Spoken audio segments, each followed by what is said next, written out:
இந்த உலக மக்கள் அனைவருக்கும் காமன் நண்பன் வணக்கங்கள். இன்னைக்கு என்ன பதிவுனாக்கா, இன்னைக்கு சட்டசபையில் நடந்த ஒரு சில பாசிட்டிவான விஷயத்தை தான் பார்க்க போறேன். இன்னைக்கு முதல்வர் விஜய் 110 விதியின் கீழ் 3 அறிக்கை கொடுத்துருக்காருங்க. முதல் அறிக்கை பார்த்தீங்கன்னாக்கா, உங்களுக்கு அந்த அன்னபூர்ணி திட்டத்துக்காக ஒரு 6 சிலிண்டர் கொடுக்கறதா முதல்ல வாக்குறுதி கொடுத்துருப்பாங்க, தேர்தல் வாக்குறுதியா. அதுல முதல் கட்டமா வர பொங்கல்ல இருந்து 3 சிலிண்டர் கொடுக்க போறாங்க மானிய விலையில. அது எப்படி வரும்னாக்கா, 3 சிலிண்டர் டெலிவரி பண்ணிட்டாங்கன்னா நம்மளோட அக்கௌண்ட்டுக்கு அந்த பணம் சேர்ந்துருங்க. யார் யாரோ கிட்டத்தட்ட 1,30,00,000 குடும்பங்களுக்கு போகுதுங்க. அது ஒரு பாசிட்டிவான விஷயங்க. அதே போல பாத்தீங்கன்னாக்கா, மகளிர் அணிக்கெல்லாம் இப்போ முதல் கட்டமா காந்தி ஜெயந்தி அக்டோபர் 2ஆம் தேதியிலேருந்து உங்களுக்கு எல்லா பஸ்லயும் அவங்க போகலாம். இது வரைக்கும் மகளிருக்குன்னு ஒரு பஸ் தான் விட்டுருந்தாங்க.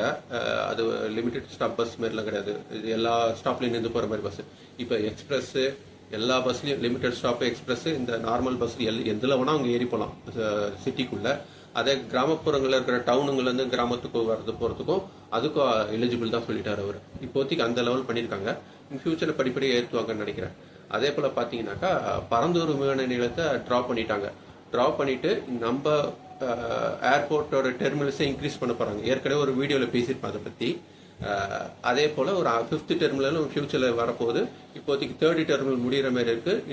இன் ஃபியூச்சர்ல 5th டெர்மினலும் பண்ணிட்டு அதுக்கான வழிவகைகள்லாம் தனி ரூட் வர மாதிரி அதுக்கான பாலங்களோ அந்த வழியா வரத்துக்கான ரோடுகளோ பண்ணிட்டாங்கன்னாக்கா, சிட்டிக்குள்ள டிராபிக் ஆகாம தனியாவே டைரக்டா விமான நிலையத்துக்கு போற மாதிரி பண்ண போறாங்க. இந்த எதிர்கட்சியில நிறைய சொல்லிட்டு இருந்தாங்க. 3 மாசம் கூட ஆகல, அதுக்குள்ள வாக்குறுதி நிறைவேற்றல, அது பண்ணல இது பண்ணல. இவங்க 2 வருஷம் 3 வருஷம் கழிச்சு ஒன்னா பண்ணாங்க. இவரு பண்ணல. இன்னைக்கு பார்த்தோன்னா ஸ்டெப் பை ஸ்டெப்பா பண்ண ஆரம்பிச்சிட்டாங்க. 3 மாசத்துல இருந்து ஆரம்பிச்சிட்டாங்க. இது ஒரு நல்ல சைனா தாங்க தெரியுது. மக்களுக்கு எல்லாம் ஒரு பாசிட்டிவா தான் போகுது இந்த கவர்மெண்ட்.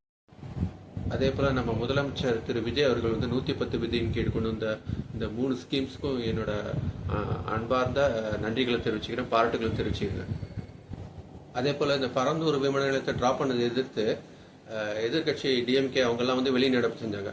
மற்றபடி அதிமுகவோ இல்ல மற்ற எந்த ஒரு கட்சியும் அதுக்கான எதிர்ப்பு தெரிவிக்கல. பாமகவோ யாரும் தலைவர் ஒன் அண்ட் ஒன்லி இது டிஎம்கே மட்டும் வெளிநடப்பு செஞ்சு, இதனால தமிழ்நாட்டுக்கு பெரிய பெரிய தொழில் இதெல்லாம் வர வேண்டியது இருக்கும், தமிழ்நாடு பெருசா முன்னேறும், அதெல்லாம் இருந்து இதுவாயிடும் தங்கம் தென்னரசு பேசியிருப்பாரு.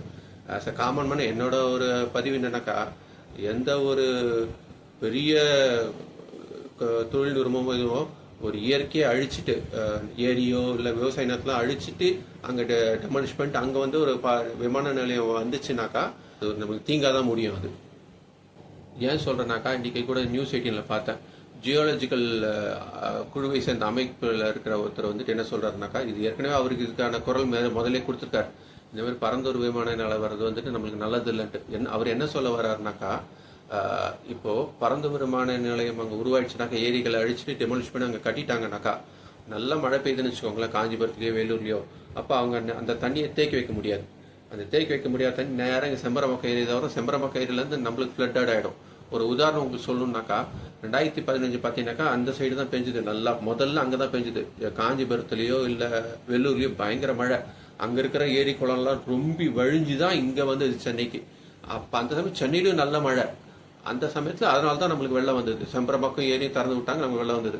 இது என்ன மாதிரி ஆயிடும், அங்க பரந்தூர் உருவாயிடுச்சுனாக்கா, அப்ப அங்க பெய்யற தண்ணி சராசரியா நார்மலா பெய்யற தண்ணி இங்க வந்துடும். செம்பரமக்கம் உடனே ரொம்பிடும். அப்ப சென்னையிலும் பெய்யற மழை தொட்டு சராசரி மழைக்கே சென்னை ஃபிளட்டட் ஆயிடும். அவர் ஒரு உதாரணத்துக்கு சொல்றதுனாக்கா, இப்போ உதாரணம் சொன்னாக்கா, நம்ம வேலைச்சேரியில் இன்னைக்கு இருக்கிற நிலைமை என்ன, சதுப்பு நில காடெல்லாம் அழிச்சிட்டு இன்னைக்கு வீடு கட்டின தொட்டு தான் இன்னைக்கு ஒரு நார்மலா ஒரு 2 hours மழை பெஞ்சால வேலைச்சேரி ரொம்பிடுது. வேலைச்சேரி ஃபுல்லா ஃபிளட் ஆயிடுது.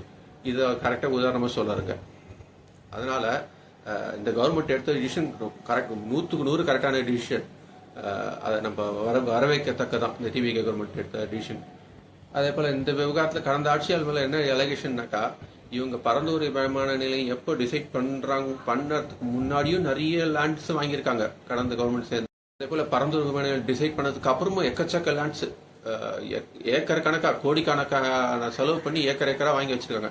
ஏன்னாக்கா, அந்த சப்போஸ் அங்க விமான நிலையம் வந்துச்சுனாக்கா அங்க கிரவுண்ட் வேல்யூ ஏறும், லேண்ட் வேல்யூல ஏறும். அப்ப இவங்களோட ரியல் எஸ்டேட் பெரிய லெவல்ல இவங்க பண்ணலான்ற மைண்ட் செட்ல இவங்க பண்ணி வச்சிருந்தாங்க. அது இன்னைக்கு இப்போ ஃபுல்லா தவிடு பொடி ஆகி போச்சு அவங்களுக்கு. இப்போ அப்பயே நிறைய ஊடகங்கள், இன்னும் கேட்ட ஏடிஎம்கே, பிஜேபி எல்லாருமே இதை பற்றி பேசியிருந்தாங்க.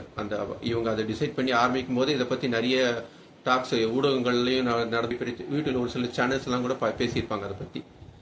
அவங்க சொல்றதுக்கெல்லாம் ஏற்ற மாதிரி பார்த்தீங்கன்னா ஃபர்ஸ்ட் தங்கம் தென்னரசு வந்துட்டு வெளிநடப்பு, அவங்க டிஎம்கே ஃபுல் அண்ட் ஃபுல் வெளிநடப்பு செஞ்சு இதுக்கான காரணம் அப்படி இப்படின்னு சொல்லிட்டு இருந்தாங்க.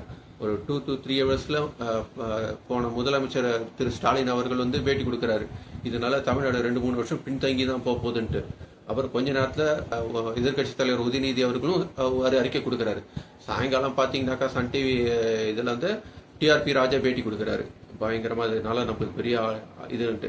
ஆனால் எந்த ஒரு எதிர்கட்சியும் இதுக்கான மற்ற எதிர்கட்சி எதுவுமே பதில் கரெக்டாக இவங்க சொல்கிற மாதிரி எதிர்க்கலைங்க.